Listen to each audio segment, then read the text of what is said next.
This is the Nintendo Switch, but this is not a traditional review. In general, most reviewers do their best to be impartial. They want to give you the facts to help you make informed purchasing decisions. But this video comes from someone who thinks Nintendo have had the perfect idea for the future of games consoles and why my love for them as a company has probably helped me get to this conclusion. I've been playing video games for 25 years. That entire time has been spent with Nintendo as a constant. Some of my oldest memories are of playing NES games with my brother, probably when I was about 3 years old. I love Nintendo, and I just want them to succeed. They evoke a greater sense of nostalgia in me than any other company around. But Nintendo have been faltering these past few years. Some lackluster product design and poor marketing to boot have kind of left them with uninspiring consoles on offer. But now, enter the Nintendo Switch. The idea of this console is all I have ever wanted for the last 25 years. One console that plays the same games whether on my TV or in my hands. This should be it. This should be the holy grail of games consoles. Has Nintendo succeeded? The Switch console itself is small and unassuming. It's pretty understated, well, except for the neon blue and red Joy-Cons, of course. The kickstand is a great idea in theory, but has been poorly executed. You cannot stand it whilst charging, and it's really quite flimsy. The placement of the kickstand means that it's hard to really stand it up securely on many surfaces, and the angle isn't very good. It just doesn't go back far enough. I know I will get some use out of it, but really I wish it would have been better. I know I'll be looking for some kind of stand for this thing, and I have one pre-ordered, but Nintendo should have nailed this purely because the idea of adding a kickstand to this product makes just so much sense.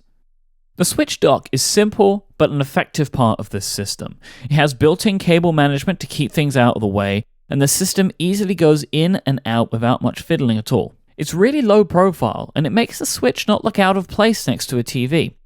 Plus, the whole thing together is significantly smaller and less garish than other home consoles. It fits in well without taking over the environment that it's in. The Switch also easily goes in and out of the unit. I had expected that you would need to click or force it into some connector of some kind, but this just doesn't seem to be the case. The Switch goes in and out of the dock with ease. The Switch unit itself is light and compact. The screen is really bright and it looks great to me.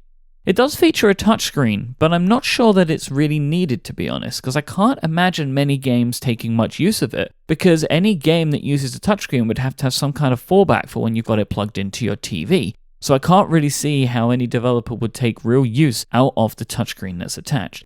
When playing a game as intensive as Zelda, you're looking to get about 3 hours of battery life from the Switch. The Switch features a USB-C port, so in theory can support charging via an external battery pack for prolonged battery life on the go. But honestly, this is a real mixed bag. Some battery packs just do not provide enough power to get the Switch going, and some just kind of work. I ran some simple tests with the biggest external battery pack that I own, which is an Anker PowerCore Plus 26800. I plugged the Switch into the pack and lost about 3% battery over 35 minutes whilst playing Zelda, and then when not plugged in, I lost 8% in just 15 minutes. So this is a definite and clear improvement, but it seems that in most cases an external pack is just going to prolong the battery life of your console whilst playing, not actually charge it. But honestly, I'm pretty much fine with this. The only time that I can imagine wanting to play the Switch for more than 3 hours without the likelihood of there being a charging point around is when I'm traveling on a plane. But if I can use an external battery to get an extra hour or two more out of the thing, that's going to be enough for me. With the Switch, Nintendo said goodbye to the Wiimotes and have created their next controller, the Joy-Con.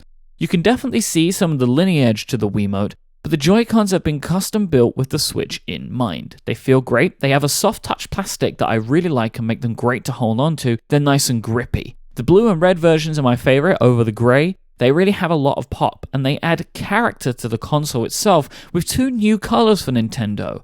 The easy option would have just been to carry over the red and green from Mario and Luigi, but the neon red and the blue give the Switch its own identity. And being able to use the Joy-Cons detached from the Switch is amazing. You can hold your arms however you want in any position. They're not set to a fixed location where you've got them both holding onto a controller which is right in front of you. It's way more comfortable to sit this way as you can kind of position yourself however you want. And I will just never get tired of the sound that it makes when you attach them back to your Switch. Adding the Joy-Con straps to the controllers makes them significantly nicer to hold as well. It's a small addition, but adding to the heft of them overall is great. I actually prefer playing like this when docked to the TV than having the Joy-Con in the grip or using the Pro Controller. One of the things that makes the controller modes of the Switch great for me is that I find it to be much nicer ergonomically. I choose how I want to play and adjust when necessary. The Switch's software lineup for launch has been a point of contention for many. In most markets, the games that are available right now are The Legend of Zelda: Breath of the Wild, 1-2 Switch, Shovel Knight, I Am Setsuna, Fast RMX, Super Bomberman R, Just Dance 2017, and Snipperclips. In the run-up to launch, this was considered a light lineup, and that has been a downside for a lot of people. However, in me listing them out here, I actually think that's kind of pretty good, to be honest. Most consoles launch with a small selection of games, and here we have a huge first-party title, a fun party game, a great port, some fun multiplayer games, a racer, a dance game, and a couple of extras thrown in to boot. Whilst the focus is definitely on Zelda, the multiplayer games the Switch has launched with are also a ton of fun, and they do a great job of showing off the inherent multiplayer focus of the console. 1-2 Switch offers the usual Nintendo weirdness, where you go from cracking a safe to playing table tennis to milking a cow, which would be a lot of fun if you're playing against your family over the holidays or adding some laughs to a night in with friends. And Snipperclips is a real co-op game, because not only must you complete the levels together, you have to mutually agree on the strategy of doing so, which is both hilarious and infuriating in equal measure.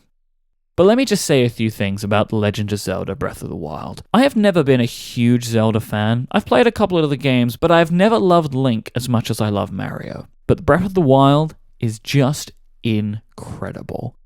Something I've heard a lot of people say, that in this game, you feel like you can do anything, and boy, does it feel that way. If there's a mountain you want to scale, just climb it. If there's a boar you want to hunt for meat, shoot an arrow at it. If there's a light in the distance that you want to check out because you wonder what treasures it may hold, hop on a horse and just ride to it. I have yet to come across something in this game that I haven't been able to do. If it seems possible, it is possible. I've been playing Breath of the Wild now for maybe about 15 hours, and I feel like I am about 2% of the way into the game. Even just the story, I don't feel like I'm very far along yet, because I just keep getting distracted and running off into the distance to chase down something that's interesting looking to me. Couple all of this with fun combat, a beautiful art style, and a compelling story, and Nintendo have not just made a system seller, but probably one of, if not the best game they have ever turned out as a company. In recent weeks, Nintendo have published information about the indie games coming to the platform. They're currently claiming that there's going to be a new release every week this year from an indie developer, as they like to call them. If Nintendo deliver with these indie titles, along with their own big franchises, I think that the Switch is going to be my favorite console for the foreseeable future. The UI overhaul of this system compared to the Wii and the Wii U has been a long time coming, and I'm so happy with the fresh look. But the Nintendo Switch software is not without its faults. There are currently no media apps available on the device, including apps like Netflix, which have been on their platform for some time. Whilst I have enough devices in my house that can play Netflix content, I know why for some this is a glaring omission. And they still have the friend code system for adding friends. Even though there are other options now, like adding your Super Mario Go friends, and Nintendo have said that they're going to be fixing this in the future, the Switch should not have launched without the promised overhaul of this functionality. Especially as they're going to be pushing further into online as time goes on, really trying to flesh out their multiplayer play system. I really think that with all of the additions that they made to friends lists, that they should have gotten rid of the friend codes. But look, as I said, I'm a long-time Nintendo fan, which means I expect there to be some weak spots. Nintendo have a history of making peculiar choices. Some end up being amazing, and some result in glaring flaws. But the faults of the Switch are less glaring, in my opinion, than they were on the Wii U. The Nintendo Switch has stirred up excitement in me that I felt like I just had to express. I feel like I've said it a million times in this video, but I have always been such a massive Nintendo fan that this is a huge product to me because I can see how huge a product it is for them. And I'm fully aware of my bias being peppered throughout all of my opinions on this, but that's okay to me. Because I do truly want Nintendo to succeed with the Switch, and thankfully I think they've made a console that it's easy to feel good about. The Nintendo Switch has finally made true on the promise of the same video games everywhere. You can plug this system into your TV, grab a controller, and play Zelda. Then when you need to leave in the afternoon, pick it up and go. You could be sitting in the park playing Shovel Knight, because it's nice out that day. But then when the wind picks up, just pick it up and head back home again. The Nintendo Switch is important to me, and I can see that it's important to Nintendo. This is the console they've spent clearly over 30 years building towards. This isn't just an iteration on one of their consoles. This isn't just a new SNES, or a new GameCube, or a new Game Boy, or a new DS. The Nintendo Switch is the beginning of a new strategy for Nintendo. One console, all types of play.